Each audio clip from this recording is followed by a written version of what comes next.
Hey everyone, and welcome to today's Explainer. I am absolutely thrilled you're here with us because we're tackling a massive pain point today, especially if you're an O-level business student. You know that feeling? You walk out of the exam room feeling like you completely crushed it, only to get your paper back and just wonder where on earth all your marks went. Well, you're in the exact right place. We're going to dive into exactly how to attempt those tricky analysis questions and actually secure those higher marks using one very specific, real game changer of a strategy.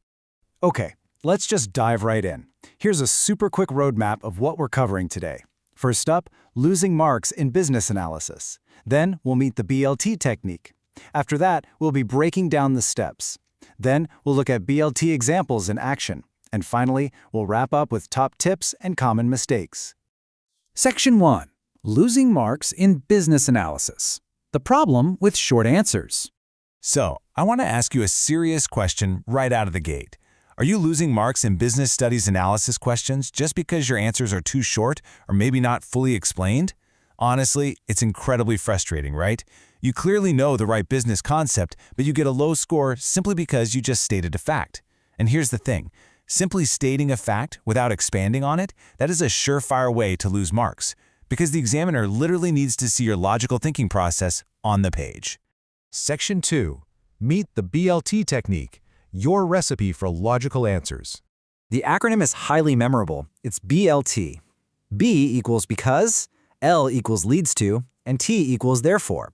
It's essentially a simple mental framework. Whenever you're faced with a tough analysis question, I just want you to think BLT. It completely forces you to write those longer, highly logical, examiner-style responses that show absolutely clear analysis. Now, you might be wondering, why is BLT so important? Well, in business studies, just stating a point is never, ever enough. To get top marks, you absolutely must do three things. First, explain why something happens. Second, show what effect it creates. And third, state the final business impact. BLT is basically the perfect framework to guarantee you hit all three of these essential grading criteria every single time you put pen to paper. Section 3. Breaking down the steps. Building the BLT sandwich. So the absolutely crucial point here is understanding the distinct transition words you need to use. Step 1 is B, give a reason. You start your explanation by stating the cause using words like because, since, or due to. Step 2 is L, explain the effect. You literally show what happens as a result by writing the words leads to. And step 3 is T, explain the business impact. Wrap up your conclusion with the word therefore. Training your brain to use these specific words naturally lengthens your answer, and it ensures you're actually analyzing, not just describing.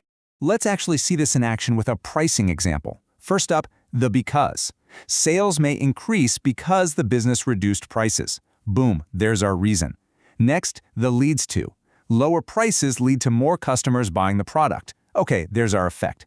Finally, the therefore. Therefore, the business may earn higher profit through increased sales volume. Look at that. Notice how we just transformed a super basic thought into a comprehensive, multi-layered business argument. Section 4. BLT examples in action. Seeing it all together. Here is a very standard exam question you might see. Explain one advantage of advertising for a business. Now, I want you to think for a second about how you'd normally answer that.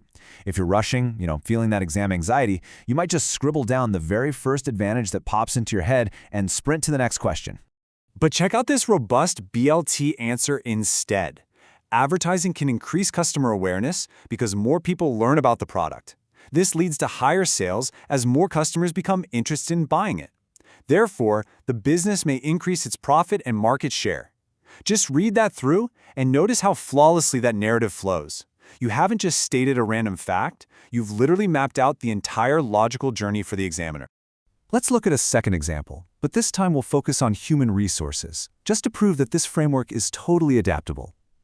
The question is, analyze why staff training is important.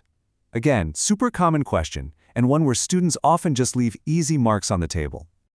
Notice how perfectly this next answer connects basic training to ultimate cost reduction. Staff training improves employee skills because workers learn how to perform tasks more efficiently. This leads to higher productivity and fewer mistakes in production. Therefore, the business can reduce costs and improve customer satisfaction. Do you see what we did there? You literally lead the examiner by the hand, from the initial cause all the way to the final measurable business impact. Section 5. Top tips and common mistakes. how to avoid losing points. Okay, writing only a knowledge point is absolutely the most common mistake students make. On the weak side, you might write, advertising increases sales. Well, yeah, it's true, but it just stops dead. It gives the examiner practically nothing to grade. Now contrast that with the strong BLT answer. Advertising increases sales because more customers become aware of the product. This leads to greater demand. Therefore, the business may earn more profit. It's honestly night and day. The strong side proves, beyond a doubt, that you actually understand how business works. Let's run through some rapid-fire quick tips to keep in your back pocket. Number 1, always explain your point fully. Never leave the examiner guessing. Number 2, use proper business vocabulary. Like, don't just say money, say profit or revenue. Number 3, don't stop after one sentence. And finally, the big one. Actively try using the exact words because, leads to, and therefore. Throwing these specific transition words in automatically bumps up your analysis score because they practically force you to expand your thoughts. All right, let's do a super quick final BLT recap before we wrap up. B equals because, give the reason. L equals leads to, explain the effect. T equals therefore, state the business impact. If you use the BLT technique in your O-level business studies analysis questions, I promise you, your answers will become clearer, longer, and so much more analytical. Practice this regularly and you'll absolutely start writing examiner-style analysis answers with total confidence. Which brings us to the end of our explainer today. And I just want to leave you with this final provocative thought. Will your next exam answer be just a single, weak sentence, or a high-scoring BLT? The strategy is simple, it's incredibly effective, and right now, it is completely in your hands to go apply it. Thanks so much for learning with me today.